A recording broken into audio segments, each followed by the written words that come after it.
在遍路旅程中，天氣往往就是心境最好的鏡子。昨天的山風暴雨，今天回頭看，仿佛是一場大自然最徹底的洗禮，將所有的塵埃與累積的疲憊一掃而空。清晨醒來，迎接我們的不再是肆虐的春之藍，而是如寶石般透明、深邃的萬里晴空。經過昨日在與河島的雨中休整，今日的我們體力充沛，腳步輕盈。這場雨過天晴的朗朗大晴天，不僅讓我們有機會補上昨日耽擱的進度，更讓空氣中帶有一種草木芬芳的清新感。這就是菩提道場愛緣篇的溫柔，在嚴苛的試煉之後，它總會大方地給予旅人最動人的美景。我們搭乘火車離開與河島，從靜謐的伊予宮野下車站啟程，在清涼的微風中，正式開始了今天的朝聖腳步。從車站出發，僅需徒步1公里，便能抵達第41號林場稻荷山龍光寺。這座寺院非常特別，一進門就能看見神社的鳥居，它與稻荷神社緊緊相依。在江戶時代神佛分離令以前，這裡曾是神佛一體的道場，至今仍完美展現了日本神佛習合的古老宗教傳統。轉往下一站第42號林場佛木寺的路程，需要跨越一段隱秘的山徑。踏行在泥土路上，我們心裡暗自感到慶幸，還好昨天大雨時沒有貿然前來，否則在濕滑的天後下走這種山路，真的具備相當的危險性。雨後的水分讓周遭的林相顯得格外鮮活，那種充滿生命力的新芽綠在陽光下閃閃發亮。走在筆直的密林之中，心境也隨之變得無比輕鬆愉快。很快的，第42號林場佛木寺出現在眼前，這裡流傳着弘法大師騎在牛背上，受大日如來啟示而開基的古老傳說。正因如此，歷史上人們都會來這裡祈求保佑幫忙離地的牲畜平安，而近來這裡也與時俱進，成為超度一般動物亡魂，包括家中寵物在內的心靈聖地。在寺院中漫步，絕對不能錯過這座重建於元祿年間的古老鐘樓。它那質樸、充滿歲月痕跡的茅草屋頂，在全四國88林場中算是相當罕見，堪稱一絕。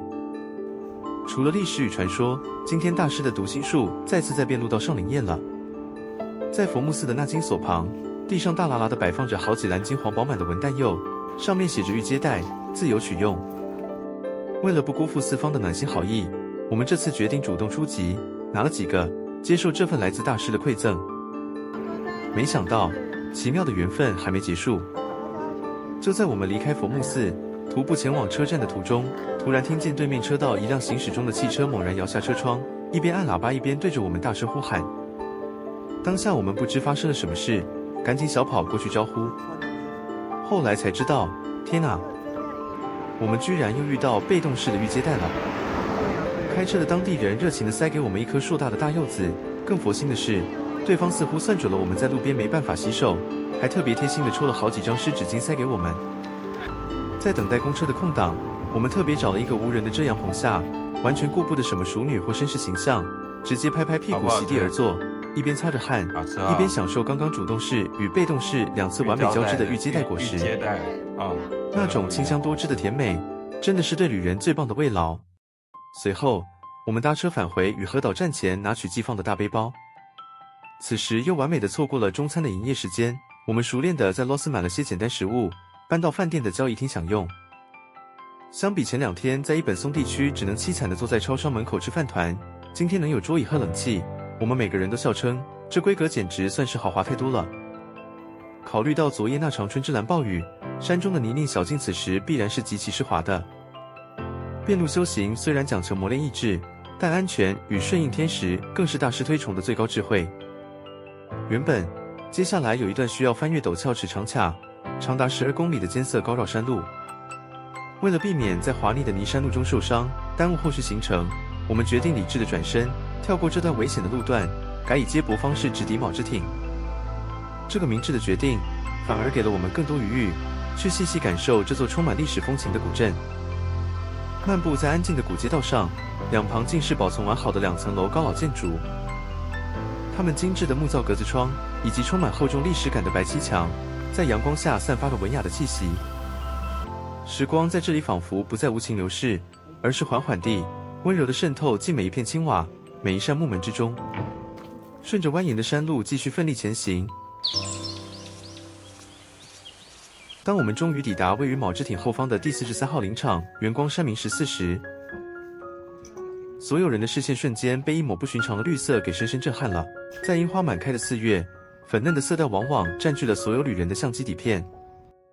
然而，在明14那歷經滄桑的古老木造大殿之間，幾株清風正綻放着新生的翠綠。